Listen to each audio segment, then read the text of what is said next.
Hello, and welcome back to Learn the Bible in a Year for February 4th, 2026. And today we're going to share this episode with our friend that we believe most resembles a rhinoceros.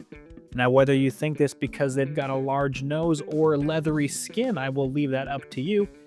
And if you're joining us today for the very first time, I just want to say welcome, and your skin looks just fine. Today we're reading through Job chapter 33 and 34, as well as Matthew chapter 23, and finally Psalms chapter 18, verses 25 through 36. Now let's jump now right into the recap. All right, Job chapter 33 and 34, Elihu launches into his speeches in chapter 33. He starts by telling Job to listen up. I'm about to speak, and my words come from an upright heart. Remember, Elihu is actually younger than Job, and he's waited up until chapter 33 to actually start speaking. But he confirms to Job that he's not going to be harsh with him.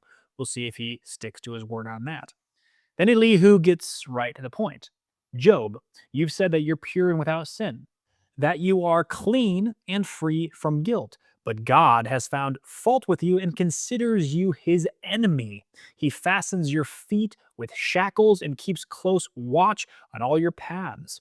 Elihu is saying that Job is wrong to claim innocence and wrong to accuse God of treating him like an enemy. Here's Elihu's big idea. God speaks to people, though they may not perceive it, sometimes through dreams and visions at night when people are sleeping. God opens their ears and terrifies them with warnings to turn them from wrongdoing and keep them from pride. He's trying to save people from the pit, from crossing over into death. This is Elihu's perspective. So, all in all, he's basically saying that Job, your suffering is God's discipline meant to teach you something. So you better listen to what God is saying through it. Then in chapter 34, Elihu addresses Job's claim that he is innocent, but God denies him justice. Elihu says that this is absurd. Is God unjust? Does the Almighty pervert justice, is what he is saying? Elihu argues that God shows no partiality to princes or favor to the rich over the poor. They're all his handiwork. He doesn't need to examine people further before bringing them to judgment. He already knows everything. So, Job, you are wrong to say God isn't paying attention or that he is treating you unfairly. And the issue here with Elihu is that he's operating on this same flawed assumption that the other three friends were operating on. Now, the reality is that Elihu did say some things that were true, but it was also mixed together with these false assumptions. Job will certainly have something to say to Elihu, but we're not going to read that today. That'll be in future readings. Now we're jumping over into Matthew chapter 23. Jesus addresses the crowds and his disciples about the teachers of the law and the Pharisees. He says that they sit on Moses' seat, so you should observe what they teach from Scripture, but do not do what they do because they do not practice what they preach. They tie up heavy, cumbersome loads and put them on people's shoulders, but wouldn't lift a finger to help them. They make their phylacteries extra wide, and a phylactery is a small box that contains scripture verses worn on the forehead or on the arm. So having an extra wide phylactery is basically just showing off that they're extra super awesome and extra super holy and cool. They also lengthen their tassels to look more religious, I guess. They love the places of honor at banquets and most important seats in the synagogue. All in all, they just love being the center of attention and they love being honored. Jesus tells his followers, don't be called rabbi. You have one teacher and you're all brothers. Don't call anyone on earth father. You have one Father in heaven. Don't be called instructors. You have one instructor, the Messiah. He's, of course, referring to himself.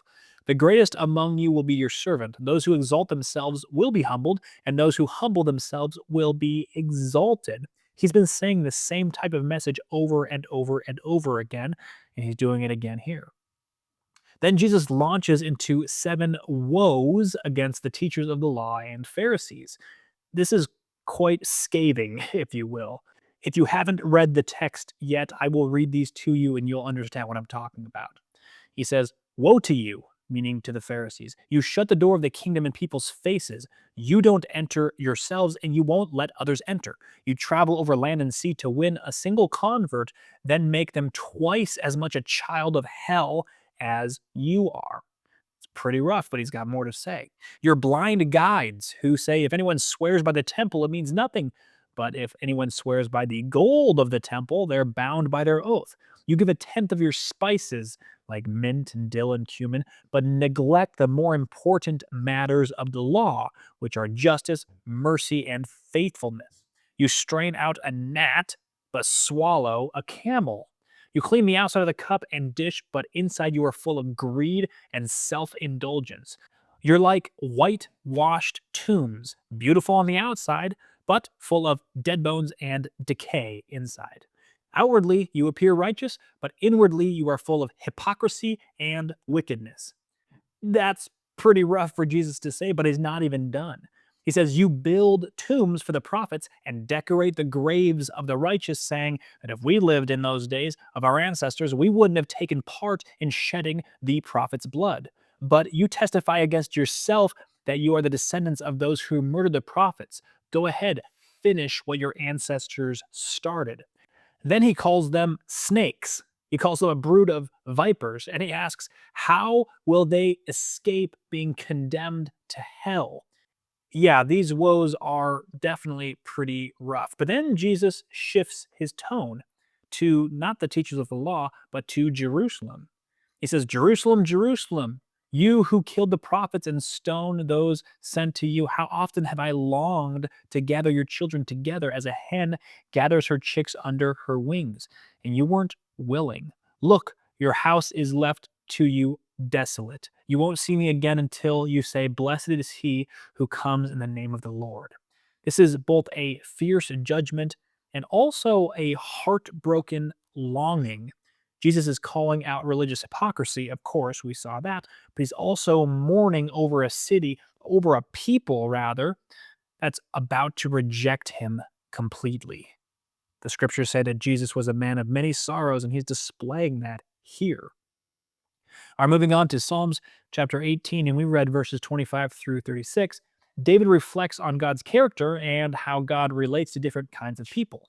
To the faithful, you show yourself faithful. To the blameless, you show yourself blameless. To the pure, you show yourself pure. To the crooked, you show yourself shrewd. It's not that God changes, it's that people experience God differently based on their posture towards Him. If you're walking in integrity, you experience God's faithfulness. If you are crooked and deceptive, you'll find God outmaneuvering you at every turn. David's main point here is that God empowers those who depend on Him. The way of God is perfect. The Lord's word is flawless. He shields all who take refuge in Him. For who is God besides the Lord? Who is the rock except our God? This is the opposite of what Elihu was telling to Jacob in what we read earlier, that suffering is always divine discipline for sin. Well, David's testimony is that God strengthens, equips, and sustains those who trust in Him. The question isn't whether or not you're perfect, but whether you're taking refuge in God and walking humbly with Him. All right, that's the end of our recap and a quick word from our sponsor. Our sponsor is Covenant Security Equipment, which is a Christian owned company that partners with building contractors who build with safety in mind. They sell bullet resistant windows, secure transaction systems, drive through installations, and much, much more at covenantsecurityequipment.com. If that's of interest to you, make sure you go to their website and see all that they offer. And also, don't forget to pick up a copy of the Learn the Bible in a Year workbook. I literally wrote this book for you that listen to the podcast. The book has additional questions as well as fun facts about our daily readings, like today. The digital version is 100% free. And you can also grab the paperback version if that's what you prefer. The link to both of those is available in the show notes. And as for my main takeaway for today, I really liked reading about Jesus's attitude towards the teachers of the law and the Pharisees. I think that, especially if you're not familiar with what the Bible actually says, I guess the air quotes Hollywood version of Jesus, he's sort of this peaceful, meek, walks around, doesn't really offend anybody, teaches nice things like be peaceful and love others, sort of a hippie, I guess you could say. That's kind of the Hollywood version of Jesus. But when you actually read the scriptures, you realize that he was really intense and he was really direct, especially to those who God the Father entrusted with the religious teaching in Israel. And so in this case here, he slams the Pharisees and he slams them hard. Of course, what he says is all completely true, but it was really offensive to the religious leaders and the Pharisees. But just because it was offensive doesn't mean that it was incorrect. And Jesus came to save the world. And sometimes to do good things, you have to uncover uncomfortable truths like he did with the Pharisees. Okay, well, that is the recap for today. And I will see all of you cool cats again here tomorrow.